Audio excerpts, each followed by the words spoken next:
welcome back to my YouTube channel. It's your girl Mary B. And if you're seeing this video for the first time, you're coming across my channel for the first time, you are welcome to MARYB'S corner. So guys, this channel is all about, I talk about relationship, I talk about lifestyle, and right now I give tips on how to relocate to the UK based on study routes since I came here on study route. So guys, if you're considering coming to the UK and you want to know what is involved, how do you do this for postgraduate students, I'm sharing tips for how you can relocate based on study route, what do you need, and what are the costs involved. So while I'm doing that, I am also doing what a typical Nigerian Yoruba woman would do on a Saturday morning. I don't know if every Yoruba person does that, but I do. I love doing it. I don't do it every Saturday morning, but like right now, I am in the mood. So I am making akara. Akara and pap. So this is my beans, my blended beans. I think it's really peppery, too much pepper, kind of. But how will you know you're a bad woman if she's not eating pepper? So this is my beans, and this is my pap flour. I remember I did a video on how I got this, my pap flour, which is very easy. I like this so much. I just put my water, pour my hot water. I'm good to go. So let me put my akara on fire. And then we get into the business. Food is very, very important, you know, right? Yeah. Oops. I don't know if everybody does this actually, like you are Yoruba and okay, actually the thing is I grew up like this, kind of, you know. I grew up with my family that's not every Saturday morning, but at least in a month, 3 times in a month, all things being equal. That's always being equal. 3 times in a month at least we make pap. Mostly it's pap and moi moi, you know, or sometimes pap and akara. But if there's 4 Saturdays in a month, 3 Saturdays out of it, we do that. And the blood is still in me. I mean the thing is still in me. I'm still doing that here. But I guess I'm doing that here because I have them. So while I was coming, I got everything I need for my akara. So guys, let's get into the business. Why our akara is frying. So what do you need coming to the UK as a postgraduate student? Number 1 is your passport. Like that's the most important thing. If you don't have your passport, I don't see why you want to travel in the first place. If you don't have your passport by now, then you should not consider yourself traveling this September. So I think we have September intake, we have May intake, and we have January intake. So this is March already. So if you don't have a passport by now, you shouldn't consider coming again this year. Just plan for next year, January intake, sincerely. Because you know the stress. Okay, where I come from, my country, Nigeria, I know how long it takes for you to get your international passport ready. The part when you apply, after applying, it takes up to 2 months or so before you go for your capturing. After capturing, before you get your passport, it takes up to another 2 months. And schools in the UK, latest by May, September intakes are done. They are done taking September intake. So if you have not applied for any school by now, like don't expect yourself coming for September intake, except from some other kind of school. I don't know, but that is it. This is March, April, May. If by May you have not applied for school, then just try move it forward to January. So your passport is the first thing you need to do. It's very important. Please go do it. If you want to come to the UK, if you want to travel anyway, you need your passport actually. And the other thing that you need after your passport, the second thing is your WAEC or your NECO result. Yes, they need to see your WAEC or NECO result. You can have any of these two. And they need the original one, not the one you print out from the website, not the one that your school gave to you with their name written on it. No, they want the one that WAEC or NECO actually issued that you can get from your school. I got mine from my school. I had to go back. Imagine, I never had it. It's a shame. I had to go back to my school when I was traveling. When I needed it, I had to go back to my school because my school asked for it. So I have to go back to my school. Some schools does not really ask for WAEC or NECO. It depends. So some school we actually, the reason why they need your WAEC or NECO is to see your results in English language. They just want to know, do you speak English? And yeah, we speak English. Or are we speaking? So some will actually ask you for your English proficiency letter, which your school can give to you just to confirm that, oh, this student has studied in English, speak in English, write in English, and the rest. But for those who don't ask, they will actually, but it's actually good that you have your WAEC or your NECO results. Any of the two should have them ready. And you should have a pass in your, not a pass, a credit. Minimum is credit C in your English language. Another thing that is needed is your CV. Your CV is another thing. I'm talking about things that the school will ask you to upload. Your CV is one beautiful thing you should have. Do you have a very good CV? If you don't have, go and base. If not just anyhow CV. Especially if you know that what you're coming to study is very different from what you did as your undergraduate. Then you need a CV to back up that what you're coming to study, you have worked in that field, you have experience in it. Your CV will speak for that. Okay, as for me, I did accounting in my undergraduate, and I came to the UK here to study human resource management. So before I came down here, I already had some experience working as a woman resource personnel. So I outlined that in my CV, like based on my experience, I can apply for human resource management. So your CV is another important thing that you need to do. Do it well, please. Don't just do any CV. You don't have to talk about. So after your CV, another thing that you need is a personal statement. Your statement to show why do you want to come to the UK? Why do you want to come to the school? Why did you not do your masters in your own country? Why do you have to come here? So this is a very, very important thing that you need to write to it. Don't just rush yourself and write, I want to come to the UK because this, that. No. Some schools will actually specify what they want to see in your statement. As for me, GCU specified. I went to their website and it was stated there what they are expecting to see in my statement. So I had to make sure that my statement also aligned with what they were looking forward to. They were asking questions. We want to know why you want to come to the UK. Why do you pick GCU? Some other things like that. So please, whatever school you have in mind that you want to come, do your research. Why do you want to go to that school? Don't just, I know, of course, you just want to go to any school, but please do your research. Why you want to come to the school, and check the school website. Do they have what they are expecting? That do they have written out what they are expecting from you in your statement? This is very, very much important. Take your time to write your statement well. Please take your time to write. Why do you want to come? Is a personal statement, and align it with things about yourself, and just prove to them reason why you want to come. So please, it's very important you write this well. Another thing that you need is your reference letter. You need one academic reference letter. Reference letter from your school where you do undergraduate, maybe your lecturer. Your lecturer can write a reference letter for you, or the school itself can write a reference letter for you. So any of the two.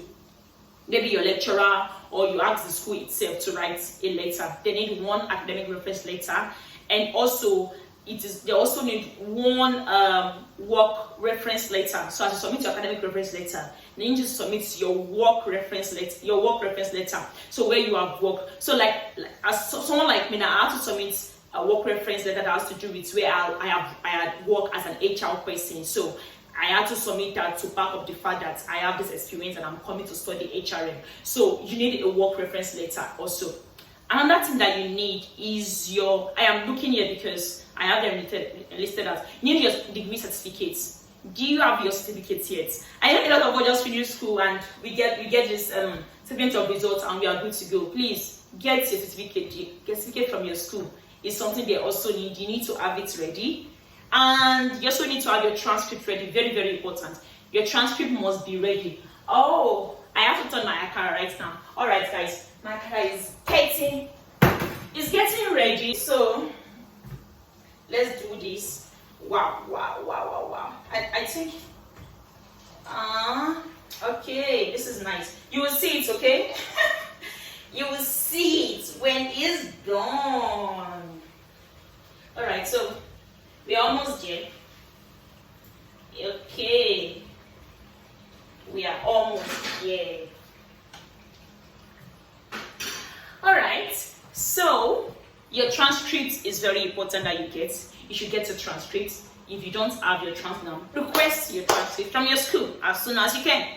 So another thing they need is your marriage certificate. If you're married, for those that are married, you need your marriage certificate. Actually, you need your marriage certificate if you're married, and affidavit if there is a change of name. Yeah, if so, because like for the ladies, so you're married and you have done change of name, so you need to attach that also. You need to do an affidavit to show that I was once Miss, praise God, I am now Mrs. So you need an affidavit. As for me, I'm yet to change my surname to my husband's name, so I did not do any affidavit. I just submitted my marriage certificate alone.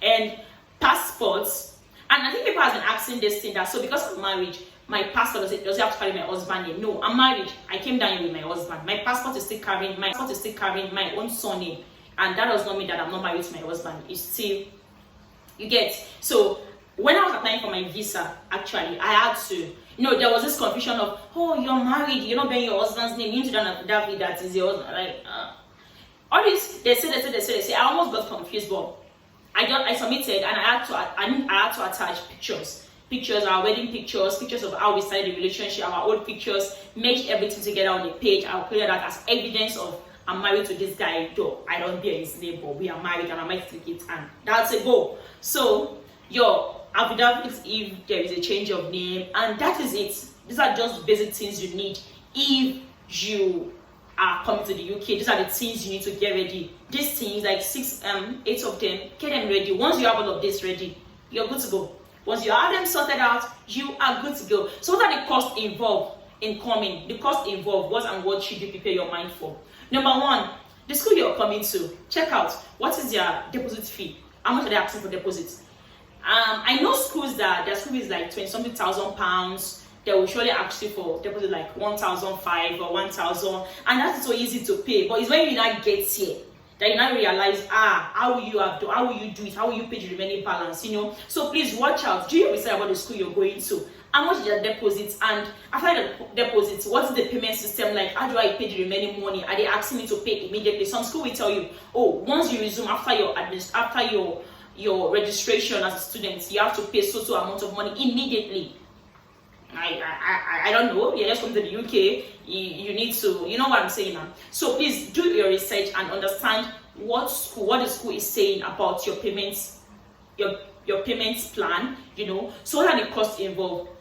Number one, your living expenses is very much important, which is they need your proof of fund of £9,207 as a student. 9,000. This is if you're not living in London, if you're not coming to London to school, like London. I am here in Scotland, you're not going to England. So if you're going to school in England, in London and the rest, the cost of living there is higher than here. So I think their own POF is around £10,000 or something, I'm not sure. But I'm speaking based on me being here in Glasgow, in Scotland. So my proof of living, my living expenses is £9,207. So you can use this converter to convert pounds to naira or pounds to whatever currency you're using in your country to know the exact amount you're using. Is it one? I'll attach it to the link, the converter that you can use for you to convert the pounds to your own country money. So your living expenses is £9,207 plus your tuition balance. So what I want to see in your statement, because school will ask you. My school, after I submitted all of these requirements, before they could give me my CAS is what I will use to apply for my visa. Before I could get that, they asked that they want to see my bank statements. They want to see that I have the money, I have everything it takes for me to come. So they asked for my bank statement, and in my bank statement, 3 things that are there. I had my own proof of fund, my own proof for my living expenses, which is £9,207. Plus my tuition balance. So after paying my deposits from my school fees, how much is remaining for me to pay? You add it. Then plus I came with my husband. My husband living expenses as my dependent is paying 6,500 naira. Yeah, Nigeria, my body. So he's paying £6,500 as only living. So these 3 together are what should be in your bank statement. Your own living expenses, the balance of your school fees after paying your deposits, and your husband. If you're coming with your husband, you're coming with your spouse, your husband living expenses, and if you have children, also calculate all of your children living expenses. All of these will make up what should be in your bank statement. And another cost involved in this is then we have to pay for our visa. I think for my visa fee, my husband and I visa fee, we paid around £380, no, dollars. We use dollars now. So we pay $380, not up to 400, 380 or $390 dollars. The both of us times 2. So if you are coming with your children times 4 times 3, just times 6. You understand? So another expenses that we had was our tuberculosis test. Tuberculosis test for adults, we paid 58,000 naira. We paid this one in naira, 50,000 naira. And my husband paid 5,000 naira. But if you have children, it's lesser. For children below 11 years of age, they pay less, like they pay 20 something thousand naira. But for adults, if you're above 11 years, you pay 58,000 naira for your tuberculosis test, and that is very fast now. You go there that same day, you get your results, and you are good to go. And another expenses we made is your IHS is also around, your IHS around, another thing is your IHS around 890 to 1,000 pounds. It depends. I paid more than my husband, maybe because I'm a student. I paid more than my husband. My husband paid 800, and I paid 1,001 or 1,000. It depends. The calculation it depends on how long you're staying in the UK, your length of staying. You know, all of those things actually matters. My akara. All right, I'm gonna get my akara right now. And after that, another thing is your after you pay when you're applying for your visa, they will ask you to pay for TLS. TLS is like £55. I pay for my TLS. If you're doing your visa registration at VI, I did mine in VI. I think you're doing it in Ikeja. Is it in Lagos, not Ikeja or VI? So you're doing it in Ikeja, I think you don't have to pay for this TLS. But if you're doing in VI, you pay for it. So I paid £55 for TLS. Myself, I paid for my husband £55. And lastly, another thing is the delivery of passports.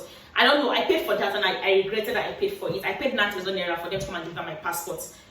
And I didn't even get my passport because these delivery guys, they'll call you and the issue up and down. I didn't actually like that. I would have gone pick it up myself because I had that time to go. It's not VI to my place where I was staying, it's just like how many minutes for me to get there. I had to pay 9,000. My husband had to pay 9,000 also. Can you imagine that much? So guys, my akara is ready. Folks, akara yabon.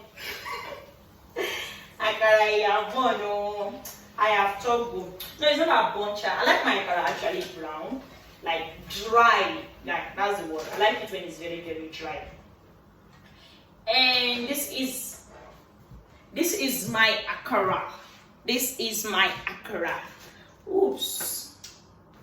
So hot for the weather. So guys, that is basically things that you need if you are coming, if you are relocating, the requirements and the cost involved. Guys, if you have any other question, you can always ask me. Let's talk in the comment section, and I'll be glad to help and to assist and to respond as soon as I can. Thank you guys for watching my video to the end. If you have any other question, please let me know. And if you need I should do a video on any other thing you want to know about you coming here, please do let me know. And expect very, very much exciting and interesting videos from me. Very big here. Oh, I did my pap, but I'll just attach a video, a picture of the result of my pap. But it's very, very easy. With my powder, I mix with my water, I put my hot water. Allah, bye.